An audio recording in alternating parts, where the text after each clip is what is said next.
नमस्कार, प्राइम मध्य प्रदेश देख रहे हैं। मैं हूं आपके साथ रामकृष्ण शुक्ला। शुरुआत करेंगे अहम खबर के साथ, जहां पर छिंदवाड़ा में केंद्रीय मंत्री अनुराग ठाकुर ने प्रेस वार्ता में कांग्रेस पर तंज कसते हुए कहा कि इस बार जनता नकुल नाथ को बाय बाय कहने वाली है।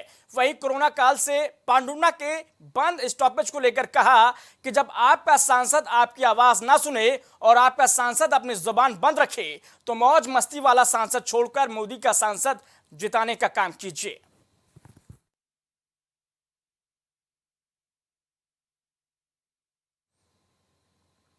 लोकसभा चुनाव के मद्देनजर कलेक्टर और जिला निर्वाचन अधिकारी शीतला पटले के निर्देशन में मतदाता जागरूकता अभियान के तहत जिले में विभिन्न कार्यक्रम आयोजित किए जा रहे हैं। इसी क्रम में स्टेडियम ग्राउंड में जिला प्रशासन द्वारा मतदाता जागरूकता अभियान का आयोजन किया गया। इसमें जिला नोडल अधिकारी स्वीप और सीईओ जिला पंचायत दलीप कुमार ने चेतना ऑटो रैली को हरी झंडी दिखाकर स्टेडियम ग्राउंड से रवाना किया है।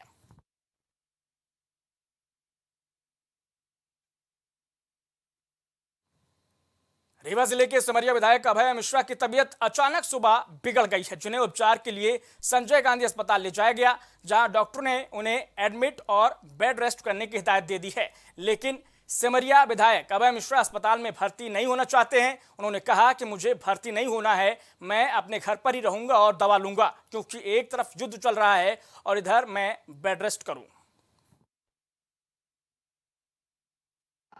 शुगर बड़ी अच्छा सब और ट्राइग्लिसराइड बढ़ा, हीमोग्लोबिन कम है और कुछ जॉइंटिस टाइप का लग रहा है। हाँ, कितना क्योंकि आप मतलब काफी प्रतिद्वंदी है इस मामले में, तो क्या असर पड़ सकता है चुनाव में? क्योंकि आप अरे हमको एडमिट कर दिए हैं और बेड रेस्ट लिखे। मैंने अभी डॉक्टर को कहलवाया है कि मुझे छुट्टी करो, मैं एडमिट नहीं रहना चाहता। मैंने लिख के दे दिया है कि मैं अपने रिस्क में जाना चाहता हूँ, मुझे आराम करना होगा तो मैं घर में देख लूंगा। वहाँ युद्ध चल रहा है, हम यहाँ पे खटिया में पड़े, मरने लिखा होगा तो युद्ध के मैदान में मरेंगे, खटिया में थोड़ी मरेंगे। इस बीच डबरा से बड़ी खबर आ रही, जहां पर आकाशीय बिजली गिरने से युवक की मौत हुई है। ये बड़ी खबर डबरा से आप तक पहुंचा रहे हैं। आकाशीय बिजली गिरने से युवक की मौत हुई और इलाके में देखिए किस तरीके से सनसनी भी फैली और परिवार में मातम का माहौल। परिवारिक जन देखिए अस्पताल के बाहर मौजूद हैं और खेत में काम करते वक्त ये हादसा हुआ है।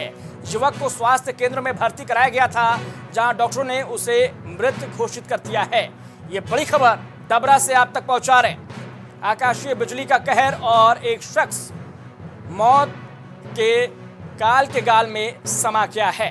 पुलिस ने फिलहाल शव को पोस्टमार्टम के लिए भेज दिया है। बेलगड़ा थाना इलाके का ये वाकया है। डबरा से इस वक्त की अहम खबर प्राइम टीवी की स्क्रीन पर।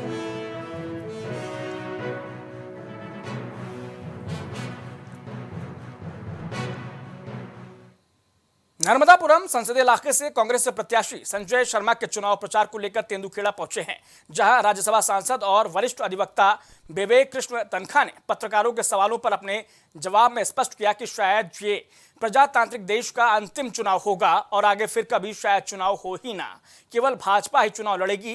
जिस तरीके से एजेंसियों का दुरुपयोग किया जा रहा है वो लोकतंत्र के लिए सबसे बड़ा खतरा है। मैंने अभी यही बोला कि ये इस देश का प्रजातांत्रिक देश का शायद ये अंतिम चुनाव है। इसके बाद जो चुनाव होगा शायद वो बीजेपी का ही होगा अकेला, क्योंकि विपक्ष तो रहेगा ही नहीं ना।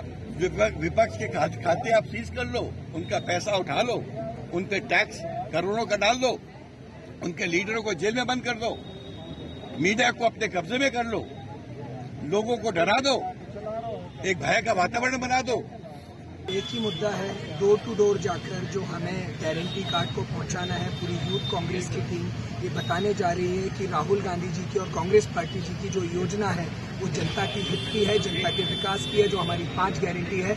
और ये भी बताएंगे कि भाजपा ने सिर्फ जुमले से इस देश का विनाश किया है और झूठे वादे करके युवाओं का, किसान का और आम आदमी का जीवन दुर्भर कर दिया है।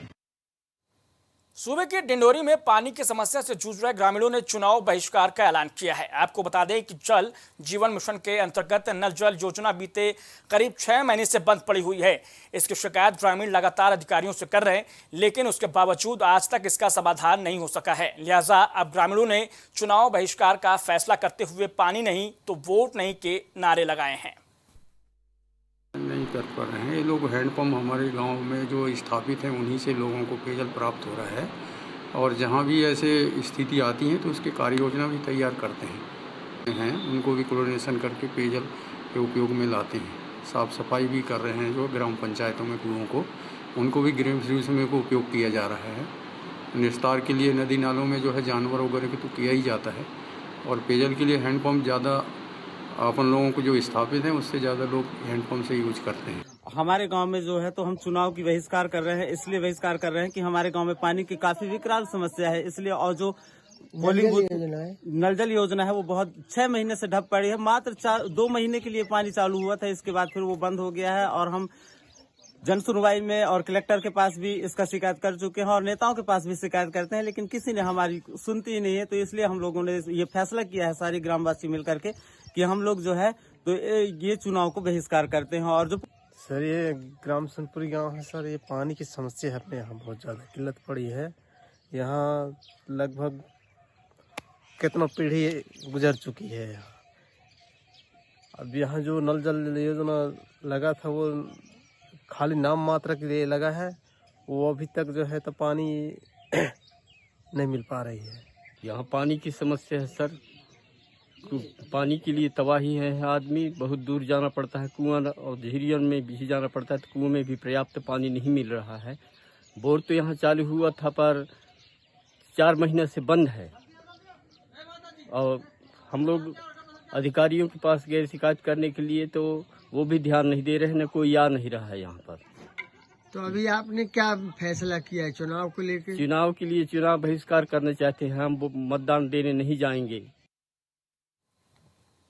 उधर ग्वालियर पुलिस ने अंधेर कत्ल का सनसनीखेज खुलासा किया। बताया जा रहा है कि पत्नी ने पति की 20 लाख रुपए की बीमा पॉलिसी की रकम हड़पने के लिए 4 अन्य आरोपियों के साथ मिलकर हत्या की वारदात को अंजाम दिया था और मामले को एक्सीडेंट का रूप देने की कोशिश की थी। फिलहाल पुलिस ने पूरे वाकये का खुलासा करने के साथ ही आरोपी पत्नी सहित 3 अन्य आरोपियों को गिरफ्तार कर लिया है, जबकि एक आरोपी अभी भी पुलिस की पकड़ से बाहर है। इनिशियली 4 तारीख को जो परिस्थितियां थीं, जिन परिस्थितियों में डेड बॉडी मिली थी, रोड किनारे एक अज्ञात व्यक्ति का शव मिला था। ये इनिशियली लग रहा था कि एक्सीडेंट का केस है, हिट एंड रन का घटना लग रहा था। बाद में इस केस को वर्कआउट किया गया। थाना प्रभारी चीनो और राजीव बिरथरे उनकी टीम ने काफ़ी अच्छी इन्वेस्टिगेशन की है। इन्वेस्टिगेशन के जो आउटकम है उसके आधार पर मृतक की पत्नी सीमा और उसके दूर के रिश्तेदार सुरेंद्र जाटव, इन दोनों को अरेस्ट किया गया है। ये बेसिकली पत्नी का पारिवारिक विवाद था, उसकी शराब पीने की आदतों से तंग आ चुकी थी और ये इन्होंने कॉन्स्पायर किया कि इसको LIC पॉलिसी करा लेते हैं, तो LIC पॉलिसी का जो जीवन बीमा है उसकी राशि मिल जाएगी और इसको अपने से हटा भी देंगे। ग्वालियर शहर के बुजुर्ग के साथ करोड़ों की धोखाधड़ी करने वाले पत्नी और पति को क्राइम ब्रांच पुलिस ने बेंगलुरु से गिरफ्तार किया है।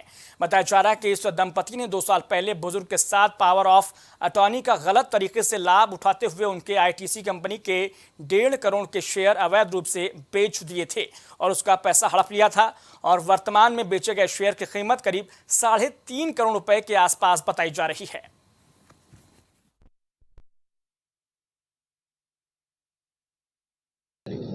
देखिए, साइबर हमारी क्राइम ब्रांच के जो IO हैं शिशिर तिवारी, एक 2022 के एक बहुत ही महत्वपूर्ण प्रकरण में 2 इम्पोर्टेंट आरोपियों को बेंगलोर से अरेस्ट किया है, उनको ट्रांजिट रिमांड पर लेके आए हैं। ये जो अपराध था बेसिकली इसमें एक बहुत ही वृद्ध व्यक्ति हैं श्री फाल्के जी के ITC कंपनी के वो शेयर्स थे। उन्होंने अपना डीमैट अकाउंट एक कंपनी के साथ बनाया था जिस कंपनी का नाम था सनलेस कैपिटल लिमिटेड। इस सनलेस कैपिटल लिमिटेड ने ये फोर्जरी की कि इनके पावर ऑफ अटॉर्नी दिखा के इनके लगभग 1.5 करोड़ के जो उस समय वैल्यू थी शेयर्स की, उन शेयर्स को ओपन मार्केट में बेच दिया। ओपन मार्केट में बेचने के बाद जो उसकी वैल्यू इनके डीमैट अकाउंट में शो होनी थी, अकाउंट में शो नहीं हुई। इस प्रकार से एक वृद्ध व्यक्ति को इस कंपनी के द्वारा 1.5 लाख रुपए का आर्थिक नुकसान, 1.5 करोड़ रुपए का आर्थिक क्षति पहुंचाया गया। इस कंपनी के जो डायरेक्टर्स थे एसपी श्रीशा और उनकी पत्नी पदम ज्योति श्रीशा, ये दोनों को साइबर टीम के आईओ ने अभी कस्टडी में लेके ट्रांजिट रिमांड पर लेके आए हैं। बुरहानपुर में अवैध वन अतिक्रमण, शासकीय कर्मचारियों पर जानलेवा हमला और डकैती सहित कई गंभीर अपराधों में लिप्त कुख्यात आदतन अपराधी देव सिंह उर्फ देवस्या के खिलाफ रासुका की कार्रवाई की गई है। बताया जा रहा है कि अपराधी साल 2015 से लगातार आपराधिक गतिविधियों में संलिप्त था।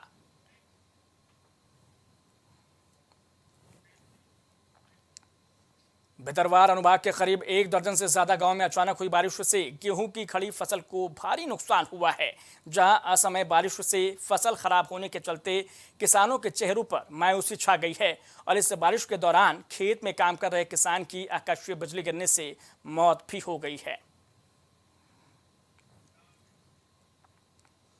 ग्वालियर शहर के थाटीपुर थाना इलाके के मयूर मार्केट में रहने वाली एक विवाहिता की संदिग्ध परिस्थितियों में मौत हो गई है और पुलिस ने प्रारंभिक जांच में इसे संदिग्ध माना है और इसी के आधार पर मृतका का पोस्टमार्टम कराया गया है। फिलहाल पुलिस ने मामले की जांच शुरू कर दी है।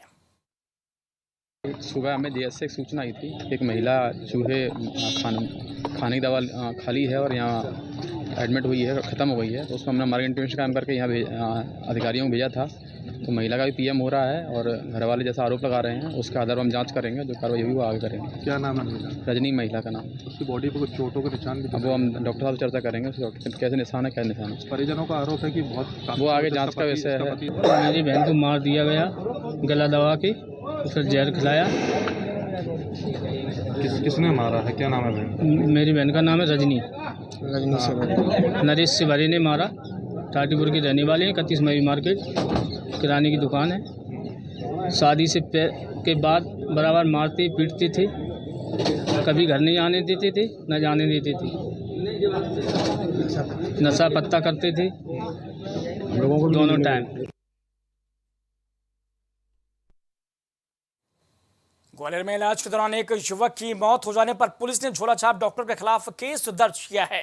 बताया जा रहा है कि युवक पैरालाइसिस की बीमारी से पीड़ित था और मोहल्ले की एक क्लिनिक पर दिखाने गया हुआ था, जहां इल्जाम है कि डॉक्टर ने बीमार को इंजेक्शन दिया था। इसके बाद उसकी तबीयत खराब हो गई और मौत भी हो गई। इसी के चलते पुलिस ने आरोपी झोलाछाप डॉक्टर के खिलाफ केस दर्ज कर मामले की जांच शुरू कर दी है।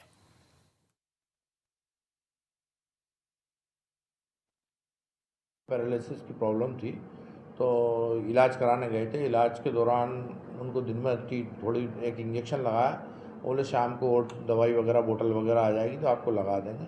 शाम को जब वो इलाज कराने गए तो उनको बोतल लगा के इंजेक्शन वगैरह लगाया तो उनकी इलाज के दौरान ही डेथ हो गई थी। लापरवाही पूर्वक उनके द्वारा ट्रीटमेंट किया गया था। उनके पास कोई रजिस्टर्ड प्रैक्टिस का सर्टिफिकेट वगैरह भी नहीं था। उस पर से मर्ग कायम किया गया था। जाँच पर से जो है धारा 2 लोगों के विरुद्ध धारा 304, 34 और 24 मध्य प्रदेश आयुर्विज्ञान संस्थान का अपराध डॉक्टर अनुज मौर्य और कमल वर्मा के विरुद्ध पंजीबद्ध कर विवेचना में लिया गया।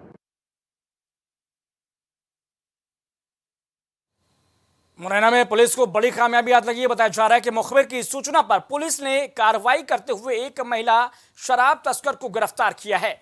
पुलिस ने महिला के पास से अवैध रूप से भारी मात्रा में शराब बरामद की है। फिलहाल पुलिस मामले की जांच में जुट गई है।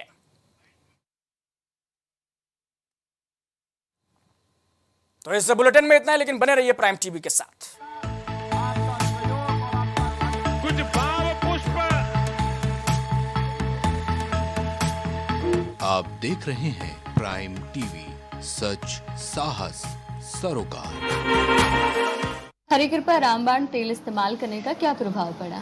मैम हमने टीवी पे ऐड देखा रामबाण तेल का, तो उसको मैं बच्चों से कह के मंगवाया।